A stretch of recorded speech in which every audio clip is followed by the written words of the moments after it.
आम्भे श्री मोहन चरण माझी ओडिशा विधानसभा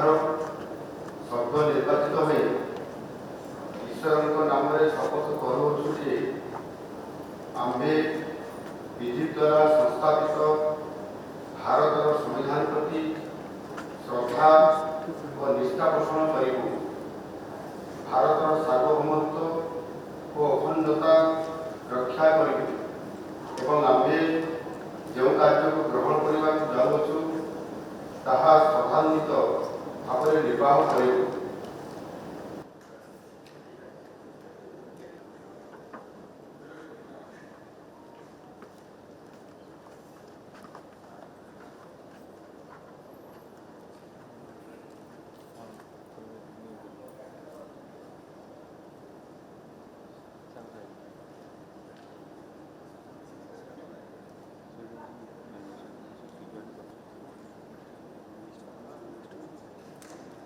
I,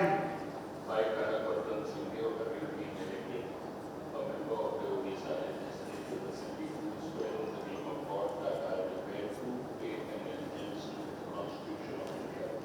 as by law established, that I will uphold the sovereignty and integrity of India,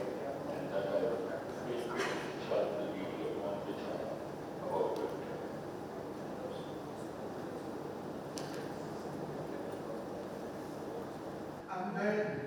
हमें श्रीमती प्रभृति परिणाम ओडिशा विधानसभा सभ्य निर्वाचित हुई ईश्वर को नाम शपथ करुछुं आमे विधि द्वारा संस्थापित भारत संविधान प्रति श्रद्धा और निष्ठा पोषण करूँ, भारत सार्वभौमत्व और अखंडता रक्षा करूँ और आमे जो कार्य को ग्रहण करने जाऊँ ताहा श्रद्धान्वित भाव निर्वाह करूँ।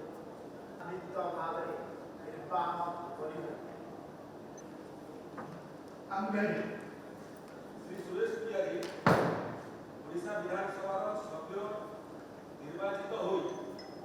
ईश्वर नाम शपथ करुछु जे आमे विधि द्वारा संस्थापित भारत संविधान प्रति श्रद्धा और निष्ठा पोषण करूँ,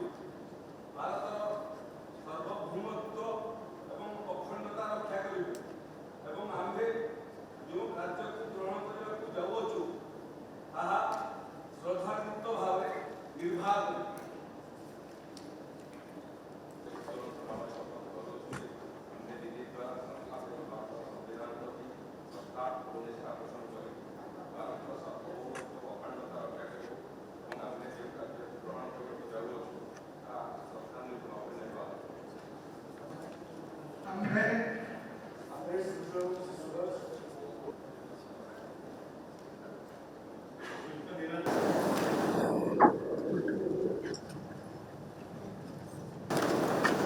I, Naveen Patnaik, having been elected as a member of the Odisha Legislative Assembly, do swear in the name of God